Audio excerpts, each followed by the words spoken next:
Hello guys, welcome to গরম মশলা with MG. আশা করছি সকলে ভালো আছেন, সুস্থ আছেন। আজকে এমন একটা রেসিপি নিয়ে এসেছি যেটা কিন্তু সকলে খেতে খুব ভালোবাসেন। যারা মিষ্টি খেতে পছন্দ করেন না, নোনতা খেতে পছন্দ করেন, তারাও এটা পছন্দ করবেন। আবার যারা নোনতা খেতে পছন্দ করেন না কিন্তু মিষ্টি খেতে পছন্দ করবেন, তারাও এটা খেতে পছন্দ করবেন, কারণ এটা মিষ্টি ও নোনতা দুটোর কম্বিনেশনে তৈরি একটা। চলে যাচ্ছি রেসিপিতে। তার জন্য একটা পাত্রে নিয়ে নিলাম 2 কাপ ময়দা। 2 কাপ ময়দার জন্য আমি এখানে 1.5 চামচ মতো গাওয়া ঘি দিয়ে দিলাম। এইবার ময়দার সঙ্গে ঘিটাকে ভালো মতো ঘষে ঘষে মিশিয়ে দিতে হবে, যাকে আমরা ময়াম দেওয়া বলি। ভালো মতো ময়ামটা দিয়ে নিতে হবে। আর ময়ামটা হয়েছে কি না বোঝার জন্য ময়ামটা দিয়ে নেওয়ার পর হাতের মধ্যে একটু মুঠো করে নেবেন। যদি দেখেন এইরকম মুঠো হয়ে যাচ্ছে আর একটু প্রেস দিলে ভেঙে যাচ্ছে, বুঝতে পারবেন ময়ামটা ঠিকঠাক হয়েছে। এইবার অল্প অল্প করে জল দিয়ে একটা ডো বানাতে হবে। জলটা বেশি দেবেন না, তাহলে ডোটা নরম হয়ে যাবে। আর ডোটা রুটি, লুচি, পরোটার জন্য আমরা যেরকম ডো বানাই তার থেকে কিন্তু একটু শক্ত টাইপের ডো হবে। আর ইচ্ছে হলে আপনারা কিন্তু ঘিয়ের বদলে এখানে রিফাইন অয়েলও ব্যবহার করতে পারেন, তবে ঘি দিলে অবভিয়াসলি টেস্টটা ভালো হয়, ঘিয়ের একটা ফ্লেভার আসে বলে। আমি ফাস্ট ফরওয়ার্ড করে দেখিয়ে দিচ্ছি যে কতটা জল আমি ব্যবহার করেছি। খুব অল্প অল্প জল দিয়ে যে আমি ডোটা তৈরি করেছি সেটা আমি একটু তাড়াতাড়ি দেখিয়ে দিলাম। আর খুব বেশি সময় ধরে কিন্তু মাখার প্রয়োজন নেই। মোটামুটি একটা ডোয়ের শেপ যখন চলে আসবে তখনই কিন্তু বুঝতে হবে মাখাটা হয়ে গিয়েছে। অনেকক্ষণ ধরে যে মিহি করে মাখতে হবে সেরকম কিছু নয়। দেখুন ডোটা তৈরি হয়ে গিয়েছে। এবার ডোটাকে আমি ঢেকে রেখে দিচ্ছি। অন্যদিকে কড়াইয়ের মধ্যে আমি নিয়ে নিয়েছি দুধ। 1 কাপ দুধ আমি এখানে নিয়েছি। দুধটা আগে থেকে জাল দেওয়া ছিল। দুধটা হালকা গরম হয়ে যাওয়ার পর এর মধ্যে আমি দিয়ে দিচ্ছি খোয়া ক্ষীর। আমি মোটামুটি 150 গ্রাম মতো খোয়া ক্ষীর এখানে ব্যবহার করছি। আর আপনাদের যদি খোয়া ক্ষীর দিতে অসুবিধা হয় সেক্ষেত্রে আপনারা কিন্তু ফুল ক্রিম দুধের মধ্যে একটু মিল্ক পাউডার মিশিয়ে বা মিল্ক পাউডার না মিশিয়ে দুধটাকে জাল দিতে দিতে ঘন করে নেবেন, মানে ক্ষীর বানিয়ে নেবেন, তাহলেই হবে। আমি এর মধ্যে দিয়ে দিলাম স্বাদ অনুযায়ী চিনি। এইবার এটাকে আমি একটু মিডিয়াম ফ্লেমে ঘন করে নেব। খোয়া ক্ষীরটা থাকলে সুবিধা হয় যে খুব বেশি সময় ধরে আমাদের ক্ষীরটাকে তৈরি করতে হয় না, টেস্টটাও ভালো হয়। দেখুন মোটামুটি ওই 7 থেকে 8 মিনিটের মধ্যে ক্ষীরটা তৈরি হয়ে গিয়েছে। আর ক্ষীরটা কিন্তু বেশি শক্ত করা যাবে না, এইরকমই নরম নরম রাখবেন, কারণ এটা যখন ঠান্ডা হয়ে আসবে তখন কিন্তু এটা আরেকটু ড্রাই হয়ে আসবে। এটাকে আমি একটা সাইডে রেখে দিচ্ছি। অন্যদিকে একটা কড়াইয়ের মধ্যে আমি নিয়ে নিচ্ছি 1.5 কাপ চিনি। 1.5 কাপ চিনি নিয়েছি, সেজন্য 1 কাপ জল দিয়ে দিলাম। যতটা চিনি নেবেন তার থেকে জল কিন্তু কম দেবেন। এইবার চিনিটাকে মেল্ট হওয়া পর্যন্ত আমি অপেক্ষা করছি। এখানে 1 তার কিংবা 2 তারের রস কিন্তু তৈরি হবে না। চিনিটা মেল্ট হয়ে যাওয়ার পর একটু সময় রান্না করতে হবে। দেখুন চিনিটা মেল্ট হয়ে গিয়েছে। আর জাস্ট 2 মিনিট মতো আমি এই রসটাকে জাল দিয়ে নিচ্ছি। দিয়ে দিচ্ছি একটু ফুড কালার আর একটু এলাচ দানা। ফুড কালার অপছন্দ হলে আপনারা দেবেন না। 2 মিনিট পর দেখুন এইবার রসটা একটু চিটচিটে টাইপের তৈরি হয়ে গিয়েছে।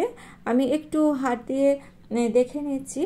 চিনিটা মেল্ট হয়ে গেলে আর 2 মিনিট জাল দিলেই কিন্তু হয়ে যাবে। রসটা এরকম চিটচিট করবে, কোনো 1 তার বা 2 তারের রস তৈরি হবে না, মানে তারটা তৈরি হতে গেলেও তারটা কেটে যাচ্ছে, এইরকম অবস্থা পর্যন্ত রসটাকে তৈরি করে নিতে হবে। রসটা কিন্তু ঠিকঠাক তৈরি করতে হবে, তা না হলে কিন্তু এই যে জিনিসটা বানাবো সেটা কিন্তু ঠিকঠাক হবে না। সেই জন্য আমি দেখিয়ে দিলাম যে রসটা কীরকম হবে। আর এদিকে ডোটাও সেট হয়ে গিয়েছে, ক্ষীরটাও ঠান্ডা হয়ে গিয়েছে। ডোটা থেকে কতগুলো লেচি কেটে নিয়েছি, যেরকমভাবে আমরা লুচি বানানোর জন্য লেচি কাটি ঠিক সেরকমভাবে। এইবার লুচির আকারে বেলে নিচ্ছি। এখানে তেল বা ময়দা কিছুই কিন্তু লাগবে না, যেহেতু খুব ভালো মতো ময়াম দেওয়া হয়েছে। লুচিটা গোল হতে হবে সেরকম কোনো ব্যাপার নেই, তবে পাতলা বেলবেন, ধারগুলো যাতে মোটা না থাকে সেদিকে লক্ষ্য রাখবেন। একটুখানি ক্ষীর নিয়ে নিয়েছি, ক্ষীরটাকে হাতের সাহায্যে এরকম দেখুন একটু শেপ দিয়ে নিয়েছি। এইবার আমি যেরকমভাবে দেখাচ্ছি এবার লুচির সাইডে একটু জল দিয়ে নিলাম, একটা ভাঁজ দিয়ে নিলাম, এই সাইড থেকেও একটা ভাঁজ দিয়ে নিচ্ছি। এবার উল্টে দেবো, উল্টে দিয়ে এইরকমভাবে যেরকম আমি দেখাচ্ছি ঠিক সেরকমভাবে ভাঁজটা দিয়ে নেবেন। খুবই সহজ, কোনো ব্যাপার নেই, একটুখানি দেখে নিলেই পারবেন। আর একটা ফুলওয়ালা লবঙ্গ আমি এর মধ্যে দিয়ে দিচ্ছি। এবার নিশ্চয়ই আপনারা বুঝে গেছেন যে এখানে কি বানানো হচ্ছে। আজকে আমরা লবঙ্গ লতিকা বানাচ্ছি, তার জন্য আরেকটা শেপ আমি দেখিয়ে দিচ্ছি। দেখুন, একইভাবে পাতলা করে একটা লুচি বেলে নিয়েছি আর একটা সাইড এরকমভাবে দিয়ে দিলাম। এইবার এই সাইডগুলোকে তুলে এইরকমভাবে দিয়ে দিচ্ছি। এইবার একটা ফুলের শেপ আমি দেব। আপনাদের যে ডিজাইন পছন্দ সেই ডিজাইনটাই আপনারা দিতে পারেন, তবে এই ডিজাইনটা আমার বানাতে সুবিধা হয় আর দেখতেও ভালো লাগে, তাই আমি বেশিরভাগ লবঙ্গ লতিকাই এই রকমভাবেই বানিয়েছি। মাঝখানে একটা লবঙ্গ আমি গেঁথে দিচ্ছি। দেখুন, আমাদের লবঙ্গ লতিকা গড়ার কাজ কিন্তু মোটামুটি কমপ্লিট হয়ে গিয়েছে। আপনাদের সুবিধার জন্য আরেকটা আমি বানিয়ে দেখিয়ে দিচ্ছি। দেখুন, আর ভিডিওটা যদি আপনাদের ভালো লেগে থাকে চ্যানেলটিকে সাবস্ক্রাইব করে নিয়ে পাশে থাকা বেল আইকনটা প্রেস করে দিয়ে অল অপশানটা ক্লিক করে দেবেন, তাহলে যখনই নতুন কোনো ভিডিও আপলোড করব তার নোটিফিকেশন আপনাদের কাছে পৌঁছে যাবে। দেখুন, এই লুচিগুলো কিন্তু আমিও যে গোল করে খুব বেলতে পারছি তা নয়, কারণ এগুলো গোল করে আটা ময়দা বা তেল ছাড়া বেলাটা একটু টাফ, তাতে কোনো অসুবিধা নেই। ঠিক এরকমভাবে একটু সাইডে জল দিয়ে দেবেন আর এরকমভাবে বানিয়ে নেবেন। লবঙ্গ লতিকাগুলো আমি সব আগে গড়ে নিয়েছি, তারপর এগুলোকে আমাদের ভাজতে হবে।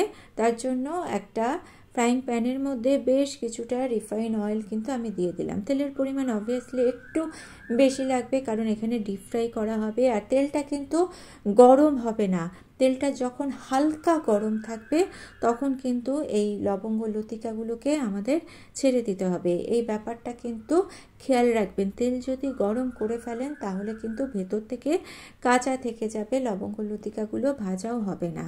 যেহেতু আমি খুব বেশি পরিমাণ লবঙ্গ লতিকা এখানে ভাজছি না, তাই আমি যে পাত্রটা নিয়েছি সেই পাত্রেই একই সঙ্গে সবগুলো ভাজা হয়ে যাবে। যদি আপনারা বেশি পরিমাণে ভাজেন সেক্ষেত্রে কিন্তু যতটা ধরবে ততটাই দেবেন, জোর করে দিতে যাবেন না, তাহলে কিন্তু ভাজাগুলো ঠিকঠাক হবে না, উল্টাতে গেলে ভেঙে যাবে। 3-4 মিনিট পর আমি উল্টে দিচ্ছি। আর এটা কিন্তু মিডিয়াম টু লো ফ্লেমে ভাজতে হবে। লো করে দেবেন গ্যাসের ফ্লেমটা, যখন দেখবেন অনেকটা টেম্পারেচারটা ডাউন হয়ে এসছে তখন আবার মিডিয়াম করে দেবেন। হাই ফ্লেমে কখনোই ভাজবেন না, হাই ফ্লেমে ভাজলে কিন্তু ভেতরটা কাঁচা থেকে যাবে। আর একটু সময় লাগবে, মোটামুটি 12 থেকে 13 মিনিট কিন্তু আমার এই লবঙ্গ লতিকাগুলো ভাজতে সময় লেগেছে। ইচ্ছে হলে আপনারা কিন্তু যদি একটু সাদা পছন্দ করেন সেক্ষেত্রে সাদাও রাখতে পারেন।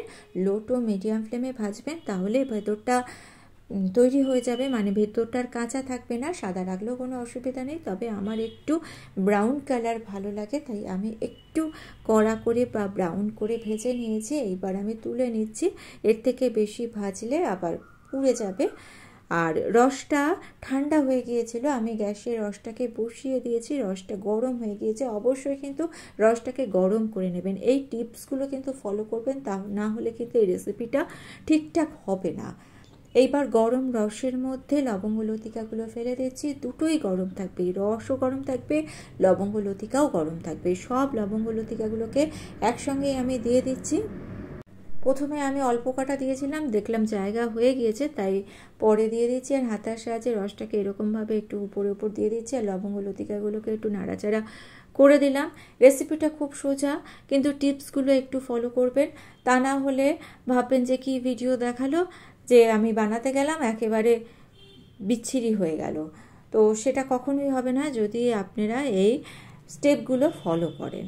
গ্যাসের ফ্লেমটা কিন্তু আমি অফ করিনি, অন করে রেখেছি, তবে ফ্লেমটা একেবারে লো করে রেখেছি। লো করে গরম রসের মধ্যে লবঙ্গ লতিকাগুলো দিয়ে 2 থেকে 3 মিনিট দেখুন আমি এরকমভাবে নাড়াচাড়া করে নিয়েছি। এইরকমভাবে নাড়াচাড়া করলেই রসটা ঢুকে যাবে। বেশি সময় আবার রসের মধ্যে রেখে দেবেন না, তাহলে কিন্তু লবঙ্গ লতিকাগুলো একেবারে নরম হয়ে যাবে বা নেতিয়ে যাবে। এইবার দেখুন লবঙ্গ লতিকাগুলো তৈরি হয়ে গিয়েছে। এইবার আমি এগুলো রস থেকে তুলে নেব। আর আবারও বলছি, ভিডিওটা ভালো লেগে থাকলে চ্যানেলটিকে সাবস্ক্রাইব করে নিয়ে পাশে থাকা বেল আইকনটা প্রেস করে দিয়ে অল অপশনটা ক্লিক করে দেবেন। তাহলে যখনই নতুন কোনো ভিডিও আপলোড করব তার নোটিফিকেশন আপনাদের কাছে পৌঁছে যাবে। আমাদের লবঙ্গ লতিকা একেবারে রেডি। আর খেতে কিন্তু দুর্দান্ত হয়েছিল। আপনি এটা যদি বানান বুঝতেই পারবেন না যে এটা দোকান থেকে কেনা হয়নি, বাড়িতে বানানো হয়েছে। আর ভিডিওটা ভালো লেগে থাকলে অবশ্যই ছোট্ট করে একটা লাইক করে দেওয়ার অনুরোধ রইল। বাড়িতে বানালে অবশ্যই আমাকে কমেন্টস করে জানাতে ভুলবেন না আপনাদের কেমন লেগেছে। আশা করছি ভালো লাগবে।